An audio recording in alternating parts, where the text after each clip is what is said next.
Welcome to another episode of Rubbing is Racing. I am your host, Mr. CJ Sports. In the studio with me tonight, my co-host, Steve Big Sweat Billmyer. How you doing tonight, Steve?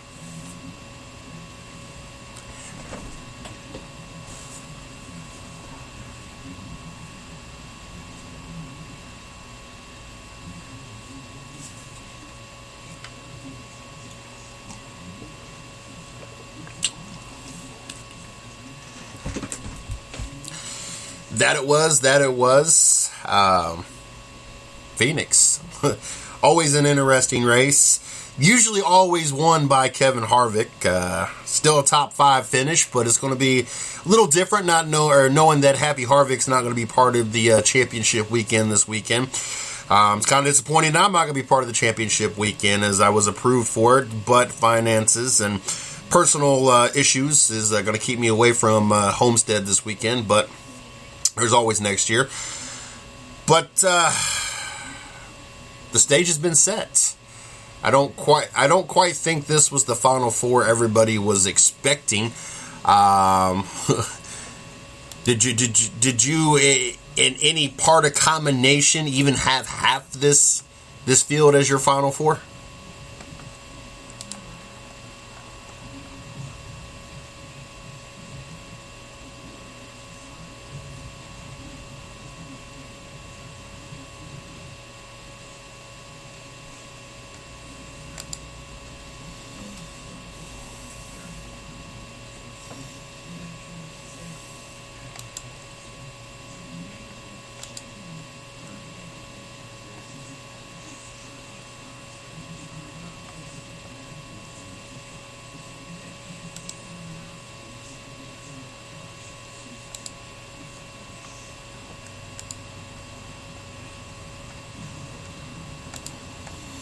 Most definitely. I had Kyle Busch. I can't. Part of it's got to do with that's one of my drivers. It's him and Danica all the way. I pick one that I know can win, and I pick one that I know is probably not going to win, I guess. But I definitely had Rowdy in the Final Four. Definitely didn't have Carl Edwards. Jimmy Johnson, it was not that far of a stretch, but the way Hendrick Motorsports had been performing up until right before the chase wasn't one of those names that I was ready to throw into that hat. And I didn't pick Logano, and I think it was more of a personal reason versus it being any other thing. Because I mean, look at it this way. Last year, if it wouldn't have been for Matt Kenseth, Logano would have been in your championship Final Four going to Homestead, as Matt Kenseth really rained on that whole parade. So, I guess if I would have took the personal feelings aside, maybe I would have put Logano in there. I don't know. I felt more comfortable saying Brad Keselowski. I honestly felt that, if either of the Penske guys were going to make it, it was going to be Bad Brad.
Do you think we'll ever, speaking of the chase and speaking of how you started this out, do you ever think we'll have a day where NASCAR fans will accept this, accept the chase?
I don't agree with the old style. I like the way the chase is run.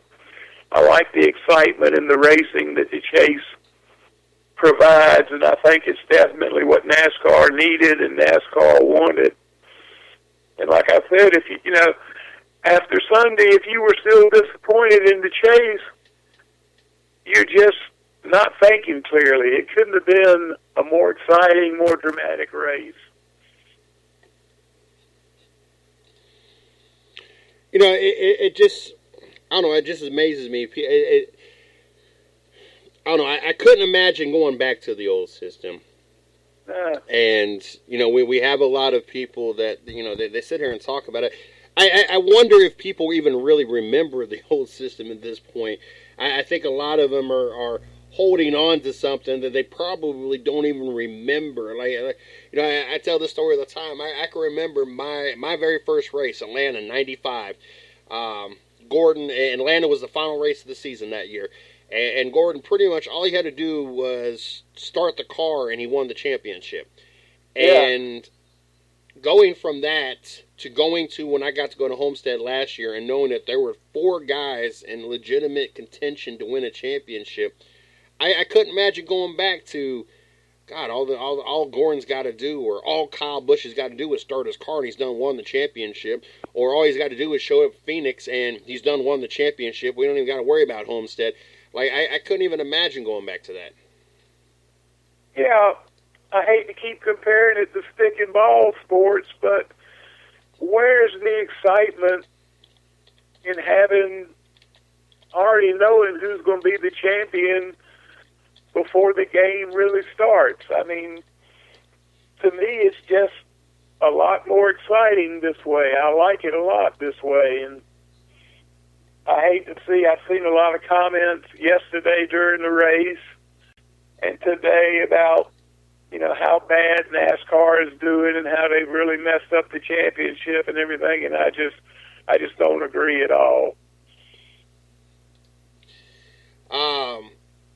The stage has been set, but we had Phoenix to help set this stage.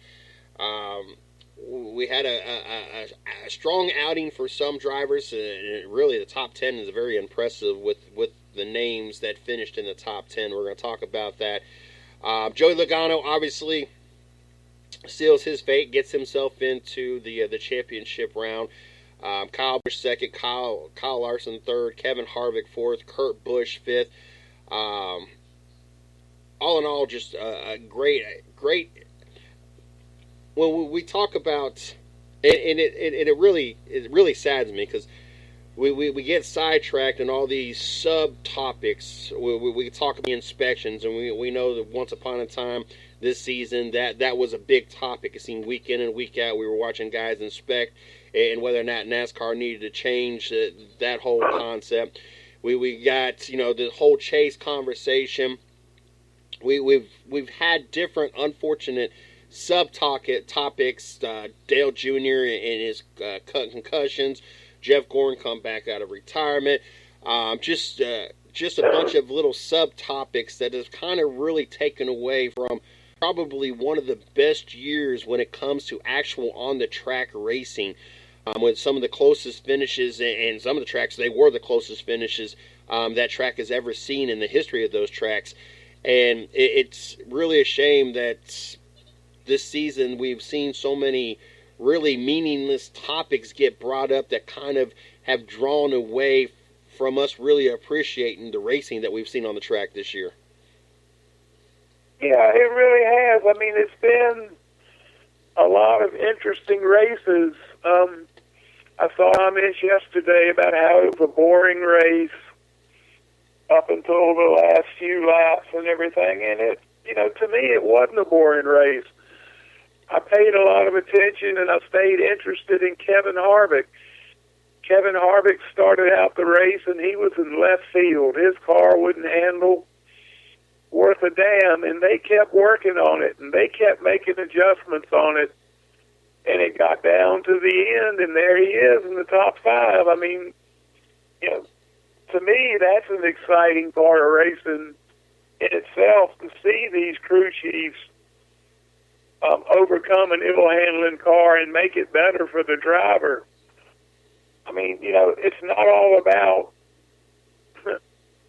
crashes and everything like that. The strategy and everything is a lot of what I watch for during the races. And there was a lot of strategy in play yesterday, and it to me, it was interesting to watch to see how it was going to work out. Do you ever feel that fans, that's what they're all wrapped up and worried about and wanting to see as wrecks? I think we had the same conversation. Well, I know the same topic was brought up after Talladega. I didn't find Talladega boring. You had the same middle part of the race that everybody settled down, got in single file, prepared themselves, kind of relaxed, chilled out for a while. So they were prepared for the last 30, 50 laps of Talladega, and that's what we see every single time they're at the super speedways, is what we see every single year. And the same comments was it was a boring race, it was a boring race. It is, a lot of times you feel that's what the fans are wanting to see, and that's why they label certain races as boring, because they're not seeing these big ones, and the way I feel is they're not appreciating what these guys are actually doing on the track, and they're more worried about these guys tearing up everything on the track. Yeah, they don't look beyond the crash factor. I mean, yeah, I know there's people that watch, and that's what they want to see.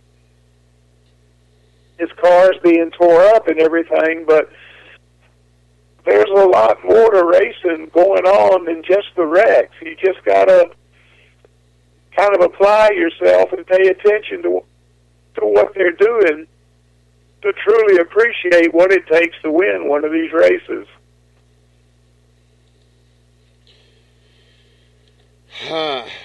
Phoenix, what out of this race did you take away from it, and what from this race do you think is going to carry you over into Homestead for the championship weekend? A ton of momentum for Logano and Penske Racing is one thing that's going to carry over. That combined with the opportunity for Jimmy Johnson to tie Dale Earnhardt and Richard Petty with 7 championships is another thing that's going to carry over. And, of course, the fact that Kyle Busch can be a 2-time champion, to win back-to-back championships and cement his legacy as an excellent driver. There's a lot going on Sunday, and you can bet that there'll be those 4 teams will bring their A game. They'll be on top of it, showing up, and there's going to be just as many other drivers that are going to want to win the race. Like Matt Kenseth, I'm sure there's still no love lost between Kenseth and Logano. And, maybe Kenseth might do something not very blatant to keep Logano from winning the race in the championship. Or the fact that they might be helping your teammate win. I mean, there's a lot of different scenarios that are going to come up this Sunday at Homestead, and I think it's going to be an excellent race and an excellent end to the season. A name that we've brought up a few times, and now that we're getting into the final race, and obviously he's still got one more race, because Gordon's already done for the rest of this year. Alex Bowman. Wow. Now that we've had an opportunity, really have had an opportunity to see how he can perform with the proper team, with the proper equipment, not some low-funded team, but a team that has actually got equipment to put underneath them, like the Hendrick Motorsports. Where does this now lead Alex Bowman? What opportunities do you feel that are going to be open next year? Is there going to be a legitimate ride next year? Is this going to be another season of hanging out to see what goes forth with the 88 team and how long Junior decides to race and be part of that organization behind the scenes? What do you see for Alex Bowman, and which route should he take? I think Bowman's at the top of everybody's wish list. I think if a good seat opened up, he'd be the first one you'd look for. It's just I don't see that many good rides opening up. If the 88 car becomes available because of Junior's concussion problems and things like that, then I'm sure he's at the top of the Hendrick Motorsports list as a replacement. Right now, the only, I don't want to say halfway decent, but the only real team that he could improve with, the only seat that's available is at Richard Petty Motorsports, with Brian Scott retiring this year and not coming back next year. I mean, that's the best vacant seat I see right now. Speaking of Brian Scott, and I'm probably wrong for this thought, but my first thought when I heard 28 years old, you're retiring, was, okay, you're done wasting Daddy's money with the sponsorship that he throws on that car. What was your thought of Brian Scott calling it quits already? You finally got your full-time ride in the Sprint Cup Series. Probably not the season you was hoping for. And then after that first season, you decide you're going to retire, spend more time with the family. Which, okay, if you are, you are. That's your priority. That's your prerogative. I don't fault you for that. But that's not the first thought that goes through my mind. What was the first thought that went through your mind when you seen that Brian Scott, after finally getting into the Sprint Cup Series, finally getting that full-time ride, decides he's going to go ahead and hang it up and have family time? Just what you said. Daddy's tired of spending the money, and I think Scott kind of realized that after as many races as he ran in the Xfinity Series without a victory, that Um, maybe he just doesn't have the talent. It's kind of a similar situation with Brennan Gaughan. His dad is cutting off the sponsorship money too. And if you're winning and you've proven yourself, that's one thing. But if you're not winning, you can't keep throwing good money after bad. Somewhere along the line, somebody's got to say enough is enough. What about Menard? I mean, granted, he's actually got a win underneath his belt, and he dominated the Brickyard that year he did win, but that's his only claim to fame at this point. How much longer do you throw money into that whole project? Well, the one difference is with Menard, there's a lot more money there than the other two have. I mean, Menards is a major hardware chain and everything, and Dad's got plenty of money. Dad has proven himself to be someone that wants to stay in racing, that wants to fund young drivers and wants to be successful. I mean, Menard's is hooking up with Penske next season on some sponsorship in the Indy cars, and that to me leads me to believe that Paul Menard, I don't see him staying at Richard Childress Racing. I think Penske would offer him a ride, just for the bottom line, for the money that's available to him. And, I hate to say it, but nowadays that's a big draw, is how much money you can bring to the table. I can't fault Penske because that's kind of what RCR and even DEI did, essentially, was, we're going to bring you on. We know you ain't going to win us a championship. You probably won't even win us a race. But we know your car is going to be taken care of. We know there's going to be enough money coming in from sponsorship to take care of your ride and probably a little something extra on the side. So I can't fault Penske for doing it. No, and it's the same. It's the same with Danica Patrick. I mean, her ability to produce, to win races is secondary to how much money she can bring to the team. And I think that's, in the case of Danica and the case of Paul Menard, that's their biggest draw factor. The fact that they can fund their ride and help with the expenses of the other rides just because they have that much money available to them. I'm not knocking Danica as a driver or anything. I'm just being honest, Ryan, she's proven that she has the ability to finance her ride more than she's proven she has the ability to win races. And again, I'm not knocking Danica. I'm just being honest.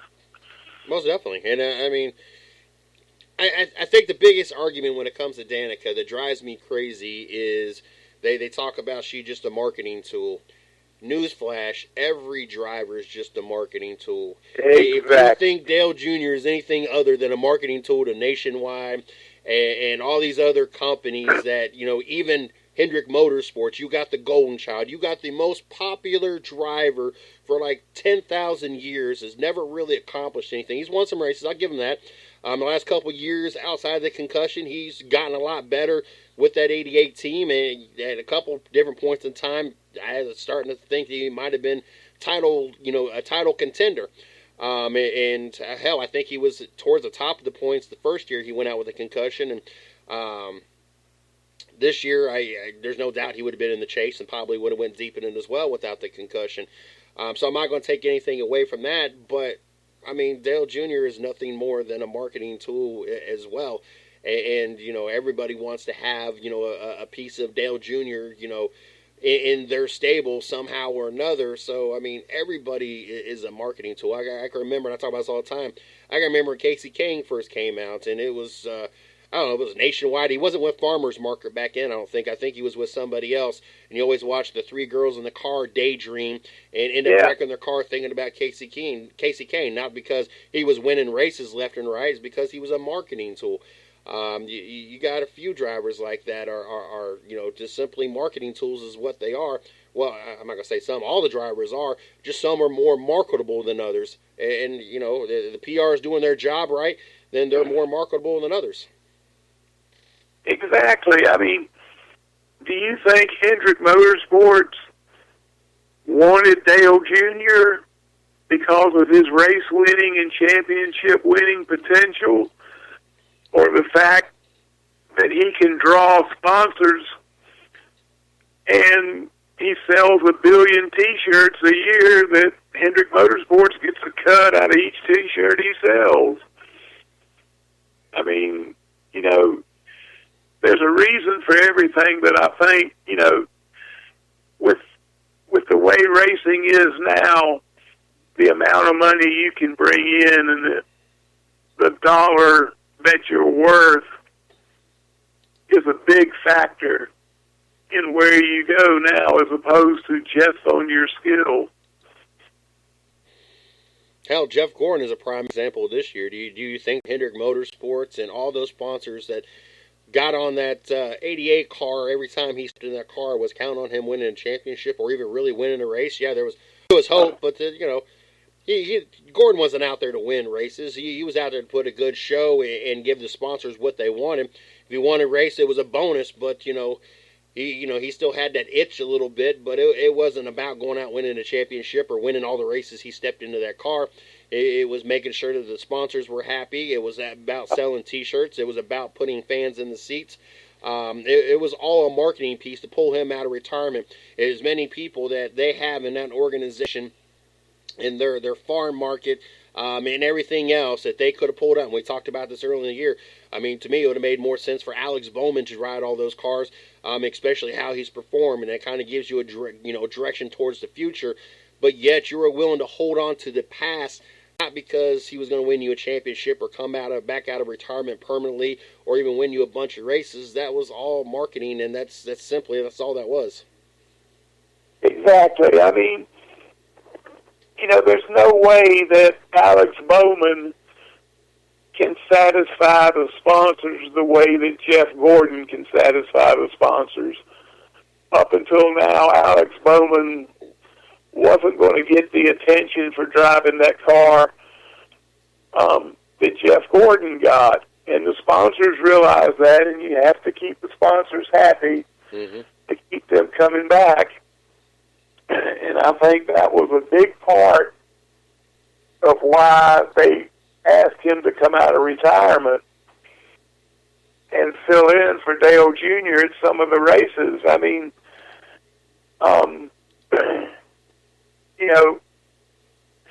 now Bowman has stepped up, especially with the results from yesterday, has become a more marketable driver. He's on the fans' radar more now than when he first stepped in for Junior. And I think the marketing and the publicity that Jeff Gordon gets is a big reason that Hendrick Motorsports asked him to drive that car. I mean, Hendrick Motorsports has never met a photo opportunity they didn't like. So I think that was the big reason Gordon was there, was to keep interest alive. And it worked. Between Jeff Gordon's racing and the constant every week update on Dale Jr.'s health, it has produced a lot of publicity for Hendrick Motorsports, and I think that's one of the things that they were after. Now, Tony, about Alex Bowman at 194 laps. That's just crazy to me. Yeah. 194, I didn't even realize that. Tony Stewart finished 15. One more race to go. he is hanging it up, retiring. I don't see him being one of those drivers that comes back out of retirement. I think if something happens to one of his 4 drivers, I can see him finding somebody to fill into that spot versus coming back out of retirement. I seen a post earlier, I seen it either early today or I saw it yesterday, talking about Kevin Harvick, talking about Tony Stewart really not getting the attention or the farewell tour that he really deserves. Has Tony Stewart's farewell tour kind of been on the quiet side? Is that maybe more of the kind of person Tony Stewart is? Have you been surprised? Maybe there's not been more to it. I mean, Jeff Gordon going out, it was like a daggone parade every single time. I can remember back to watching Rusty Wallace and Mark Martin when he was supposed to retire the same year in their farewell tour and how big it was. Tony Stewart's a pretty big, important piece to NASCAR's history. Multiple championships. He's out there fielding 4 cars. He's helped shape NASCAR what it is today throughout the years. Is he not getting the due diligence that maybe he deserves?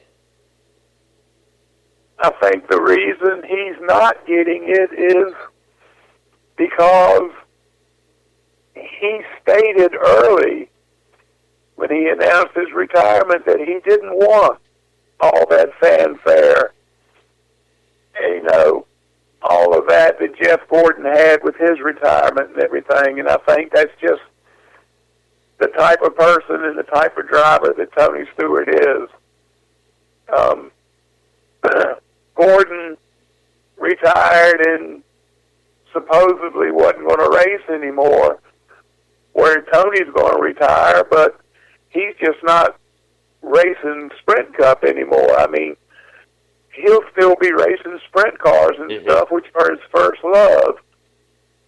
So it's, it's 2 different type of deals, but I think the fact that Tony let it be known early on that he didn't want all that hoopla and fanfare for him retiring had a lot to do with it. You can't really say that Jeff Gordon is that much better or that much bigger than Tony. I mean, Gordon won 4 championships, but hell, Tony Stewart's won 3. I mean, there's not that much difference in their driving ability and everything. I think the difference might be more in their marketability than anything. I wonder if that whole I don't want a farewell tour like Gordon got is one of those people say, I don't want a surprise party, but every chance they look around the corner, they're expecting everybody to jump out and yell surprise. Because that would be rather disappointing. I would at least like to see them kind of go all at Homestead. You didn't do it for the first 35 races. You kind of, respected his wishes, didn't make a big to-do about it, didn't, distract the concentration of what Stewart-Haas Racing is trying to accomplish, or was trying to accomplish. Now you go into the final race of the season. You don't have anybody in the championship weekend. Now it's kind of a fun weekend. It's everybody, it's winner, go home. So, it's, there's really no pressure. There's really no strategy. There's really no nothing, You're not points racing. You're not trying to beat the 3 other guys, nothing like that. You're just out there to win the race. I would like, since there's not so much concentration there, it's kind of a free weekend at this point. I would like to see a little bit more done for Stewart and kind of show him off the kind of way he really deserves to be shown off. They definitely need to step up this weekend and show their appreciation for Tony Stewart and recognize, the driver that he is and everything. And I think it ought to be done at the NASCAR banquet later on this year, too. I mean, he deserves to be recognized. And, that regardless of how he feels, they really need to do something almost over the top for him. at Homestead, and he needs to be recognized at the banquet, I think, because he has brought a lot to the sport. Now, we're going to address the elephant in the room, and that is Jimmy Johnson. Oh, he has an opportunity this weekend to win his 7th championship.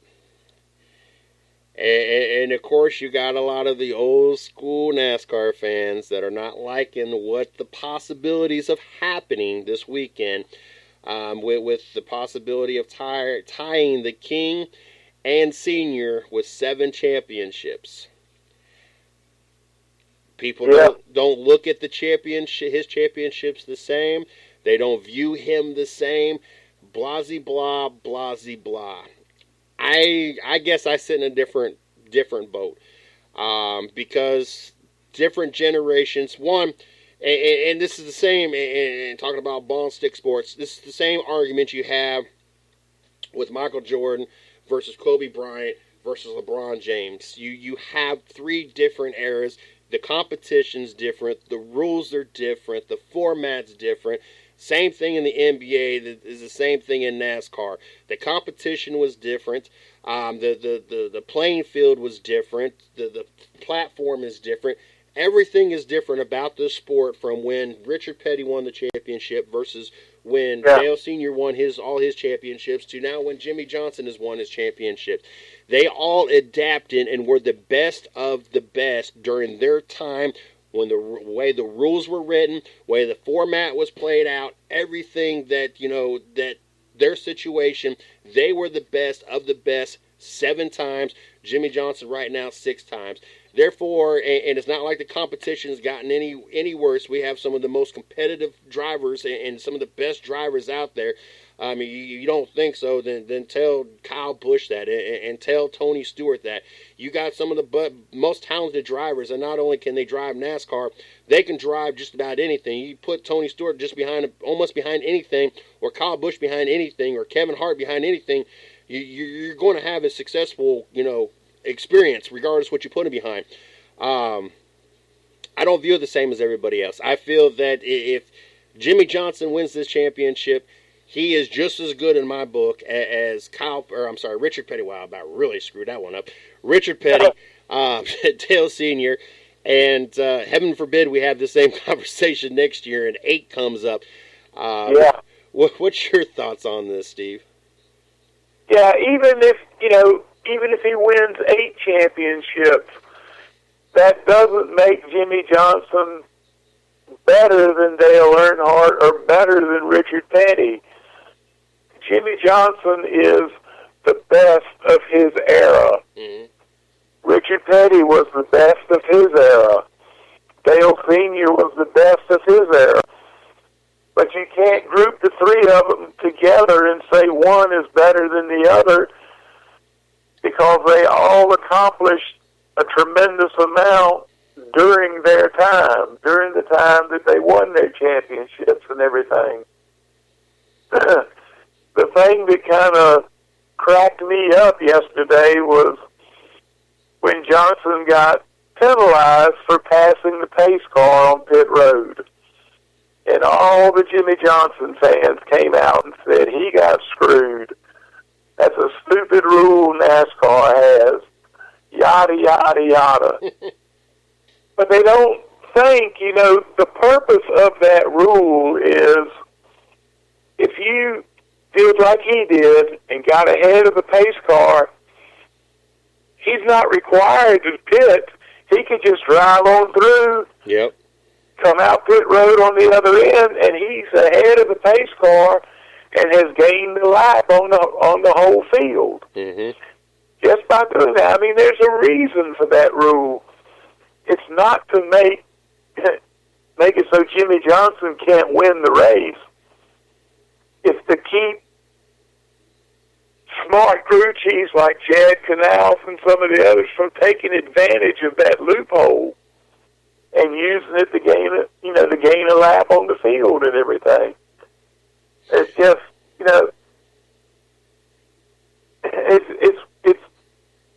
it's what I I see this a lot on my group page and on our race threads and stuff, you know. If somebody's favorite driver, you know, screws up like Johnson did, well, it's automatically NASCAR's ripping them off or NASCAR's not doing this and everything. Mm-hmm. And that's not it. I mean, there's a reason they have these rules. Oh, yeah. And people just don't understand that that's the reason you can't pass the pace car, simply because if you do, you've gained a lap on the field. And speaking of, and this, I'm throwing a curveball in here because I was just thinking, because we were just talking about Jeff Gordon. Where would you throw Jeff Gordon in this whole conversation? Because the way I'm looking at it, Jeff Gordon was kind of a way for NASCAR to transition from senior to Jimmy Johnson. He was the best in that era, but helped transition. And that's kind of, and to me, that's kind of how Kobe Bryant was. He kind of helped transition the NBA from Michael Jordan to now LeBron James and Steph Curry. I guess we could throw that in there. He was kind of that transition where he was the best, and it's a little bit harder to use Kobe Bryant because Kobe Bryant did win a bunch of championships more than Gordon, and he's kind of more in the play field of Jordan and above LeBron. But I kind of view Gordon as he was the best at his time, and he kind of overlapped two other greats, and so I kind of look at him more as he was kind of what kept NASCAR alive. I'm not going to say alive, I guess is a bad word, but helped keeping it thriving during that time frame as we transitioned out of the unfortunate death of Senior and we got the birth of Jimmy Johnson. Well, the same thing's getting ready to happen again. Gordon's retired, Stewart's retiring after Sunday. There's another transition that's coming in. You've got a lot of these winning drivers that are over 40 years old. Johnson's over 40, Junior's over 40. A lot of these top-name drivers that aren't going to be around much longer. And there's going to be other drivers that are going to step up and fill that void created by these drivers retiring. And that's kind of the way it's always been in NASCAR. I mean, like you said, Johnson was there and Gordon was there to help the transition from the Dale Senior era, just like when Petty retired and Cale Yarborough retired and David Pearson retired. I mean, you know, that's when Gordon stepped up as a transition driver and everything. It's going to be, it's a constant transition. Things change.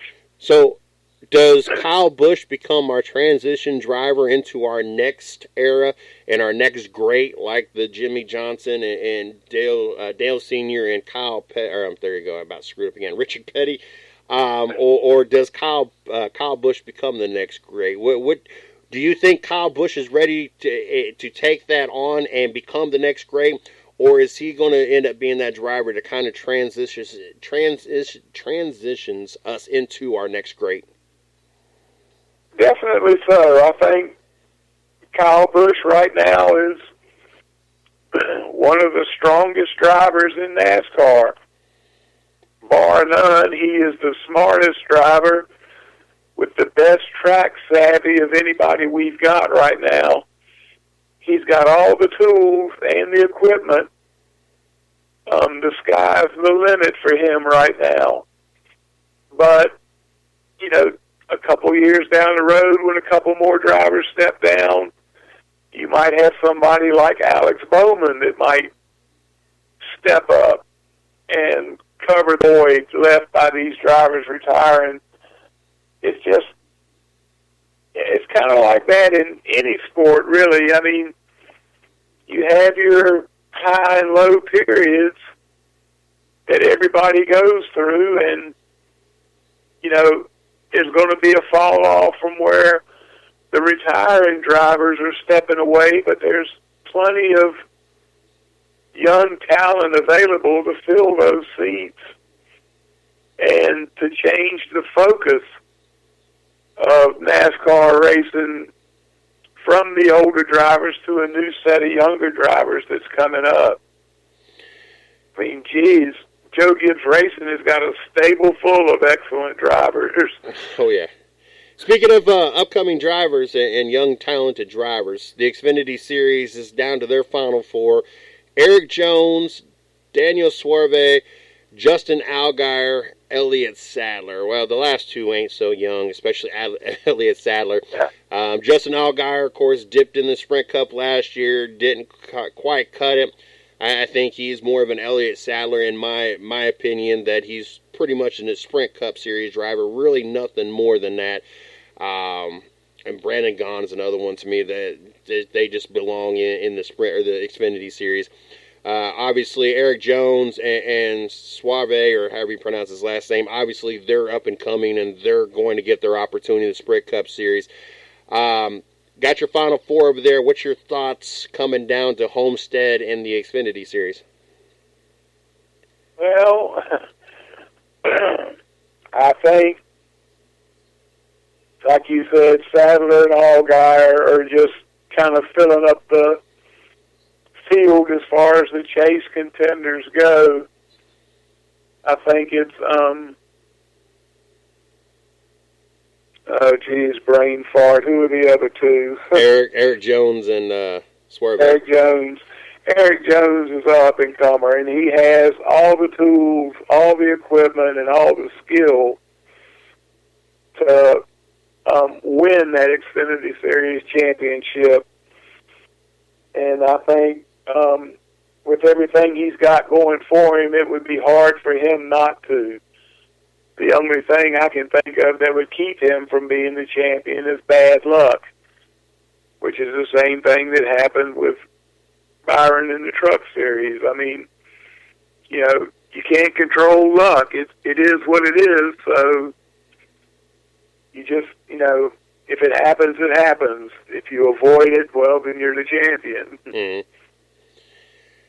Got a chance for a Joe Gibbs sweep in the championship. Has that happened before? And is it something that's happened often? I without looking, I wouldn't know. Having the same team win the Sprint Cup and Xfinity Series championship in the same year? Not that I can recall. I can't recall that ever happening. Well, I guess really, if any team was going to do it, I wouldn't be surprised Joe Gibbs Racing would be the team to do it. Yeah, they have the strongest shot at it because Joe Gibbs has really built an excellent platform for his race team. He's done an amazing job over there of assembling a talent and all through his organization. So they would be the likely one I would see that could sweep all three of the top series. Maybe not this year, but in the future, I still think they'd be able to do it. You know, it's funny, all these people that just can't stand these Joe Gibbs Racing drivers winning every single weekend and being in the Sprint Cup Series and being in the Camping World Truck Series and everything else. But right now, you know, he's just sitting there like, how you like me now? Yeah. This is why we do everything we do. That right here, this weekend, knowing we can sweep and take the Sprint Cup Series and Xfinity Series championship. This is why we do what we do. Yeah, it's all, you know, the end result is what's important. Yeah, it's a feather in your hat when you have dominating drivers that win a lot of races. But when your team can put together champions in all three of the series or just the Xfinity and Cup Series, if you could accomplish that in a single year, that is really big. That's something to be really proud of and something that will definitely enhance your ability to draw future drivers. Some of these young drivers that are coming up that are real talented, you know, they're all going to look at Joe Gibbs Racing just like they look at Hendrick Motorsports with the number of championships that they have and everything. I mean, when you get to that point where you're referred to as a dominant team, that's what you want. When I was a car owner, what I wanted to accomplish was when my car hauler pulled into the pits, I wanted other drivers and other crew chiefs to go, oh shit, the 91's here, and know that they have to beat me to take home the hardware. And I think that definitely Joe Gibbs is at that position now. I mean, after practice, teams are comparing lap times and they're going, well, we're going to have to beat Kyle Busch or we're going to have to beat Matt Kenseth this weekend if we want to win this race. And it's good to be looked at that way to me. That was what I always wanted to accomplish. Not so much the respect of the fans and the media, which is important, but to have the respect and recognition from your peers, from the other drivers and the crew chiefs. That's when you feel like you've made it. That was the goal I was always shooting for. It's a pretty nice goal to have there. Yeah. Any other thoughts or topics you want to throw out there from either Phoenix weekend or leading into Miami? Then also let them know where they can find you, your Facebook group, what you got going on Thursday night as we head into time to wrap this up for tonight. Yeah, the only other thing I can think of was, like I mentioned earlier, everybody dogging NASCAR because William Bryan won the most races in the Truck Series, but is not going to be eligible for the championship. Well, some days it sucks being him. People say, well, NASCAR screwed him out of the championship and everything. It's NASCAR's fault he's not going to be a champion. And it's not NASCAR's fault. If you want to blame somebody, blame his crew chief. He came on the radio and told him the water temperatures and the fact that the car was, and they kept him out. They made that choice to keep running him instead of trying to pit him and cool him off, and it bit him in the ass. It wasn't NASCAR's fault, it was their fault. They just made the wrong call. But as far as what I'm doing, come check me out. Come check us out Thursday night, Racing with Big Sweat at 9 o'clock. I'm still waiting to get confirmations, but if things come true, it's going to be a teenager night with a 14-year-old driver that has won a ton of races and 2 championships this year, and a 9-year-old driver that has won 2 championships this year. I mean, these kids are going to be interesting to talk to. I hope they can confirm. But we've got feelers out for other drivers, too. So whoever shows up, myself and my co-host, Chris, Yellow Caution Flag Creighton, will definitely bring you a good show. It's definitely worth tuning in. Somebody asked me why I didn't use a script or why I didn't take notes and all this, and I don't. I shoot from the lip, and I want to be just as surprised as everybody else at some of the stuff I say. So no telling what you'll hear. So check it out. And join my group, NASCAR and Other Racing. We have a very strong Facebook group that covers, in addition to NASCAR, IHRA, Formula One, IndyCar, World of Outlaw sprints, and dirt modifieds. I mean, if it's got 4 wheels and somebody's racing it, we're going to talk about it somewhere along the line. We have great race threads on the televised races where group members get together and talk during the race. it's a real interesting place to be. And if you're a real race fan, I think you'll enjoy being in the group. So if you're not a member, join the group. If you are a member, thank you very much for joining. You guys also go check me out every Monday through Wednesday. Yes, as soon as I get done here, we're going to be flipping the switch and getting the 110 Nation Sports Show started.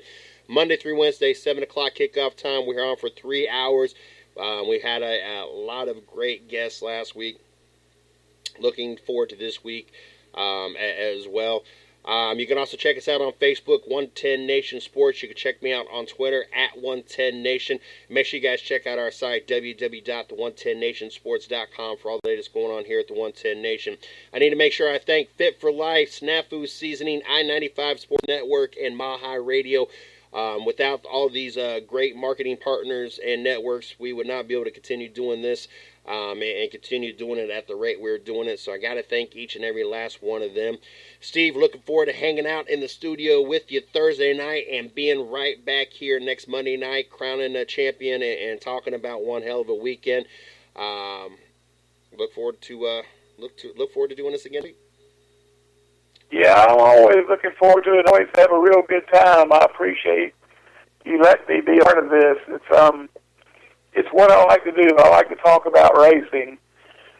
And if I could, I'd like to ask, there's a young lady, I'm trying to find her name. I know her name's Brianna, but I can't think of her last name. But she had a devastating crash this weekend. She has broken ribs, broken collarbone, broke both shoulder blades, her cheekbones are broke, and she's having already started undergoing repair surgery and everything. So if you could say a prayer for her. She really needs it. She's endured a lot. And Brianna, I'm sorry I can't find your last name, but I hope things get better for you. Just trying to pull it up real quick. I had just seen that post right before the show, too. I knew it was on Chris's page. Let's see if it pulls up real quick. Let's see if we can get that out there real quick. Oh. Yeah, everything I'm finding is just her first name. I don't know if it had her last name on it. If not, I remember seeing the card, and then I remember seeing, reading the description below and seeing everything that happened. I swear I saw it on Chris's page. Yeah, I'm sitting here looking at another post about it now, and no sign of her last name, though, but she'll be in my prayers. That was a pretty devastating crash she had, and I wish her a speedy recovery for that. Yeah, this don't have her last name on it either. Yeah, the picture of the car is so tore up, you can't even see the name on the roof or anything. I mean, yeah. Looking at it, it was a real bad wreck, and I hate to see it for anybody, but especially a local driver like that, a local short track driver. That's just, it should serve as a warning to other local drivers. You don't have to be a talent to have a devastating crash. I mean, it can happen anywhere. So before you buy tires, buy your safety equipment. Get top of the line. Get a Hans device and a full containment seat and everything else. Something like this does happen, you stand a lot better chance of coming through it. Most definitely agree. Our thoughts and prayers will be going out to her and her family. Steve, Thursday nights, hanging out in the studio with you guys. Looking forward to it. You enjoy the rest of your evening. You too. CJ, have a good show tonight, and I'll talk to you Thursday, buddy. Yes, sir. All those out there listening, be back here. Rubbin is Racing next Monday night, 6 o'clock. We'll be doing this again. You guys have a great night. Until then. See ya.